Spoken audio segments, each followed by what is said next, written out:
21वां अध्याय। देवासुर संग्राम।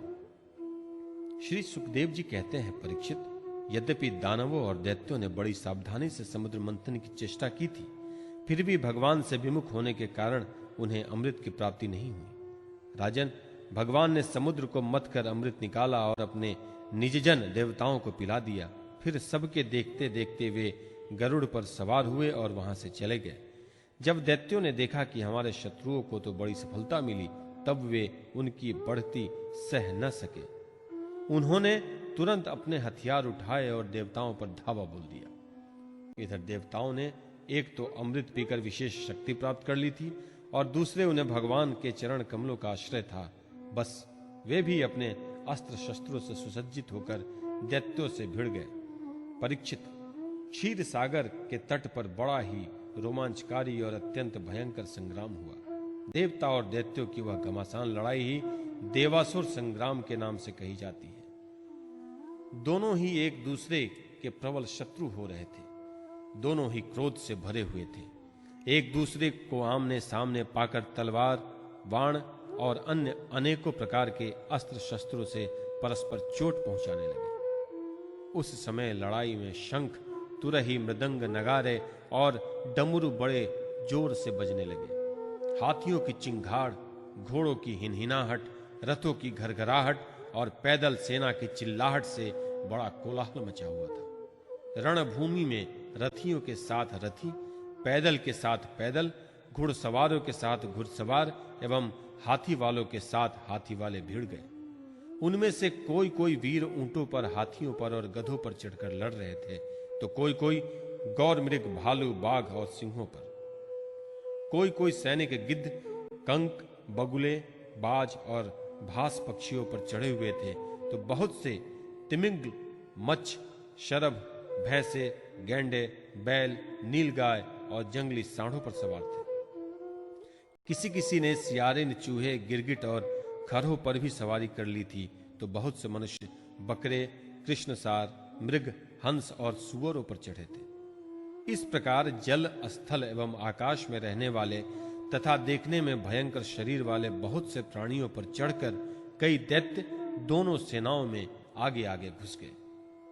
परीक्षित, उस समय रंग बिरंगे पताकाओं, स्फटिक मणि के समान श्वेत निर्मल छत्रों, रत्नों से जड़े हुए दंड वाले बहुमूल्य पंखों, मोर पंखों, चवरों और वायु से उड़ते हुए दुपट्टे, पगड़ी, कलंगी, कवच, आभूषण तथा सूर्य की किरणों से अत्यंत दमकते हुए उज्ज्वल शस्त्रों एवं वीरों की पंक्तियों के कारण देवता और असुरों की सेनाएं ऐसी शोभायमान हो रही थी, मानो जल जंतुओं से भरे हुए दो महासागर लहरा रहे हों। परीक्षित, रणभूमि में दैत्यों के सेनापति विरोचन पुत्र बलि मैं दानव के बनाए हुए वैहायस नामक विमान पर सवार हुए। वह विमान चलाने वालों की जहां इच्छा होती थी वहीं चला जाता था। युद्ध की समस्त सामग्रियां उनमें सुसज्जित थीं। परीक्षित, वह इतना आश्चर्यमय था कि कभी दिखलाई पड़ता तो कभी अदृश्य हो जाता। वह इस समय कहां है, जब इस बात का अनुमान भी नहीं किया जा सकता था। तब बतलाया तो कैसे जा सकता था। उसी श्रेष्ठ विमान पर राजा बलि सवार थे। सभी बड़े बड़े सेनापति उनको चारों ओर से घेरे हुए थे।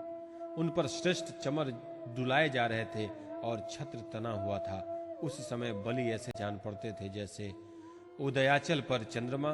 उनके चारों ओर अपने अपने विमानों पर सेना की छोटी छोटी टुकड़ियों के स्वामी नमुची, शंबर, वाण, विप्रचित्ति, आयोमुख, दुर्मूर्धा, कालनाभ, प्रहेति, हेति, इल्वल, शकुनी, भूत संताप, ब्रजनदंष्ट, विरोचन, हयग्रीव, शंखशिरा, कपिल, मेघदुदुम्भी, तारक, चक्राक्ष, शुंभ, निशुंभ, जंभ, उत्कल, अरिष्ट, अरिष्टनेमी, त्रिपुराधिपति, मैं, पैलोम, कालेय और निवात कवच आदि स्थित थे। ये सब के सब समुद्र मंथन में सम्मिलित थे, परंतु इन्हें अमृत का भाग नहीं मिला। केवल क्लेश ही हाथ लगा था। इन सब असुरों ने एक नहीं अनेक बार युद्ध में देवताओं को पराजित किया था। इसलिए वे बड़े उत्साह से सिंहनाद करते हुए अपने घोर स्वर वाले शंख बजाने लगे। इंद्र ने देखा कि हमारे शत्रुओं का मन बढ़ रहा है, ये मदोन्मत्त हो रहे हैं, तब उन्हें बड़ा क्रोध आया। वे अपने वाहन ऐरावत नामक दिग्गज पर सवार हुए। उसके कपोलों से मद बह रहा था, इसलिए इंद्र की ऐसी शोभा हुई मानो भगवान सूर्य उदयाचल पर आरूढ़ हो और उससे अनेकों झरने बह रहे हों। इंद्र के चारों ओर अपने अपने वाहन, ध्वजा और आयुधों से युक्त देवगण एवं अपने अपने गणों के साथ वायु, अग्नि, वरुण आदि लोकपाल ही हो लिए थे। दोनों सेनाएं आमने सामने खड़ी हो गईं। दो दो की जोड़ियां बना बनाकर वे लोग लड़ने लगे। कोई आगे बढ़ रहा था तो कोई नाम ले लेकर ललकार रहा था। कोई मर्म भेदी वचनों के द्वारा अपने प्रतिद्वंदी को धिक्कार रहा था। बलि इंद्र से, स्वामी कार्तिक तारकासुर से, वरुण हेति से और मित्र प्रहेति से भिड़ गए। यमराज कालनाभ से, विश्वकर्मा मय से, शंबरासुर त्वष्टा से तथा सविता विरोचन से लड़ने लगे। नमुची अपराजित से, अश्विनी कुमार वृषपर्वा से तथा सूर्यदेव बलि के वाण आदि 100 पुत्रों से युद्ध करने लगे। राहु के साथ चंद्रमा और पुलोमा के साथ वायु का युद्ध हुआ। भद्रकाली देवी निशुंभ और शुंभ पर झपट पड़ी। परीक्षित जंभासुर से, महोदव जी महिषासुर से, अग्निदेव की और वातापि तथा इलवल से, ब्रह्मा के पुत्र मरीच आदि की ठन गई। दुर्मर्ष की कामदेव से, उत्कल की मातृगणों से, शुक्राचार्य की बृहस्पति से और नरकासुर की शनैश्चर से लड़ाई होने लगी। निवात कवचों के साथ मरुदगण, कालयों के साथ वसुगण, पैलोमों के साथ विश्वेदेवगण तथा क्रोधवशों के साथ रुद्रगण का संग्राम होने लगा। इस प्रकार असुर और देवता रणभूमि में द्वंद्व युद्ध और सामूहिक आक्रमण द्वारा एक दूसरे से भिड़कर परस्पर विजय की इच्छा से उत्साहपूर्वक तीखे तलवार और भालों से प्रहार करने लगे। वे तरह तरह से युद्ध कर रहे थे। भुशुंडी, चक्र, गदा, ऋषि, पटिश, शक्ति, उल्मुख, प्रास, फरसा, तलवार, भाले, मुदगर, परिध और भिंदीपाल से एक दूसरे का सिर काटने लगे। उस समय अपने सवारों के साथ हाथी, घोड़े, रथ आदि अनेकों प्रकार के वाहन और पैदल सेना छिन्न भिन्न होने लगे।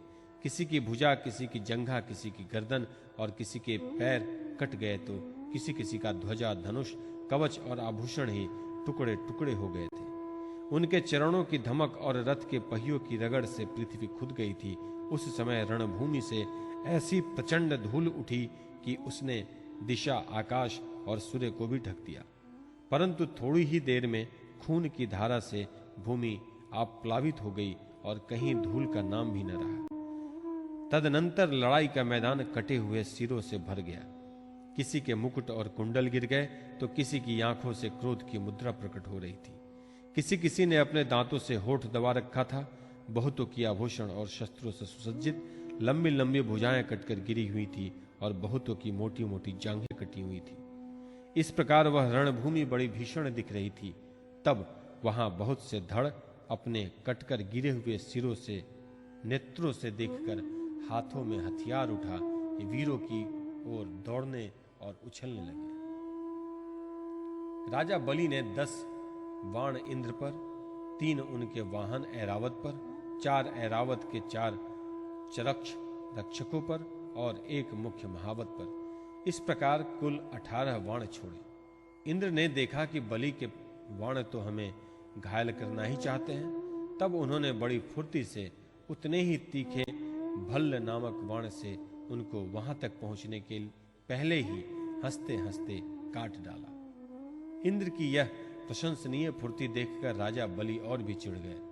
उन्होंने एक बहुत बड़ी शक्ति जो बड़े भारी लू के समान जल रही थी उठाई, किंतु अभी वह उनके हाथ में ही थी, छूटने नहीं पाई थी कि इंद्र ने उसे भी काट डाला। इसके बाद बलि ने एक के पीछे एक क्रमशः शूल, ग्रास, तोमर और शक्ति उठाई, परंतु वे जो शस्त्र हाथ में उठाते इंद्र उन्हें टुकड़े टुकड़े कर डालते थे। इस हस्तला धव से इंद्र का ऐश्वर्य और भी चमक उठा। परीक्षित, अब इंद्र की फुर्ती से घबराकर पहले तो बलि अंतर्ध्यान हो गए, फिर उन्होंने आसुरी माया की सृष्टि की। तुरंत ही देवताओं की सेना के ऊपर एक पर्वत प्रकट हुआ। उस पर्वत से दावाग्नि से जलते हुए वृक्ष और टांकी जैसे तीखी धार वाले शिखरों के साथ नुकीली शिलाएं गिरने लगी। इससे देवताओं की सेना चकनाचूर होने लगी। तत्पश्चात बड़े बड़े सांप, दंदशूक, बिच्छू और अन्य विषैले जीव उछल उछल कर काटने और डंक मारने लगे। सिंह, बाघ और सुअर देव सेना के बड़े बड़े हाथियों को फाड़ने लगे। परीक्षित, हाथों में शूल लिए मारो काटो इस प्रकार चिल्लाती हुई सैकड़ों नंग धड़ंग राक्षसियां और राक्षस भी वहां प्रकट हो गए। कुछ ही क्षण बाद आकाश में बादलों की घनघोर घटाएं मंडराने लगी। उनके आपस में टकराने से बड़ी गहरी और कठोर गर्जना होने लगी। बिजलियां चमकने लगी और आंधी के झकझोरने से बादल अंगारों की वर्षा करने लगे। दैत्यराज बलि ने प्रलय की अग्नि के समान बड़ी भयानक आग की सृष्टि की। वह बात ही बात में वायु की सहायता से देव सेना को जलाने लगी। थोड़ी ही देर में ऐसा जान पड़ा कि प्रबल आंधी के थपेड़ों से समुद्र में बड़ी बड़ी लहरें और भयानक भंवर उठ रहे हैं और वह अपनी मर्यादा छोड़कर चारों ओर से देव सेना को घेरता हुआ उमड़ा आ रहा है। इस प्रकार जब उस भयानक असुरों ने बहुत बड़ी माया की सृष्टि की और स्वयं अपनी माया के प्रभाव से छिपे रहे, न दिखने के कारण उन पर प्रहार भी नहीं किया जा सकता था, तब देवताओं के सैनिक बहुत दुखी हो गए। परीक्षित, इंद्र आदि देवताओं ने उनकी माया का प्रतिकार करने के लिए बहुत कुछ सोचा विचारा, परंतु उन्हें कुछ न सूझा। तब उन्होंने विश्व के जीवनदाता भगवान का ध्यान किया और ध्यान करते ही वे वहीं प्रकट हो गए। बड़ी ही सुंदर झांकी थी। गरुड़ के कंधे पर उनके चरण कमल विराजमान थे। नवीन कमल के समान बड़े ही कोमल नेत्र थे। पीतांबर धारण किए हुए थे। 8 भुजाओं में 8 आयुध, गले में कौस्तुभ मणि, मस्तक पर अमूल्य मुकुट एवं कानों में कुंडल झलमला रहे थे। देवताओं ने अपने नेत्रों से भगवान की इस छवि का दर्शन किया। परम पुरुष परमात्मा के प्रकट होते ही उनके प्रभाव से असुरों की वह कपट भरी माया विलीन हो गई। ठीक वैसे ही जैसे जग जाने पर स्वप्न की वस्तुओं का पता नहीं चलता, ठीक ही है भगवान की स्मृति समस्त विपत्तियों से मुक्त कर देती है। इसके बाद कालनेमी दैत्य ने देखा कि लड़ाई के मैदान में गरुड़ वाहन भगवान आ रहे हैं। तब उसने अपने सिंह पर बैठे ही बैठे बड़े वेग से उनके ऊपर एक त्रिशूल चलाया। वह गरुड़ के सिर पर लगने वाला ही था कि खेल खेल में भगवान ने उसे पकड़ लिया और उसी त्रिशूल को उसके चलाने वाले कालनेमी दैत्य तथा उसके वाहन को मार डाला।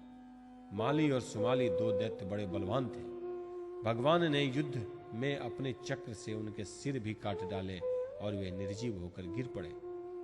तदनंतर माल्यवान ने अपनी प्रचंड गदा से गरुड़ पर बड़े वेग के साथ प्रहार किया, परंतु गर्जना करते हुए माल्यवान के प्रहार करते न करते ही भगवान ने चक्र से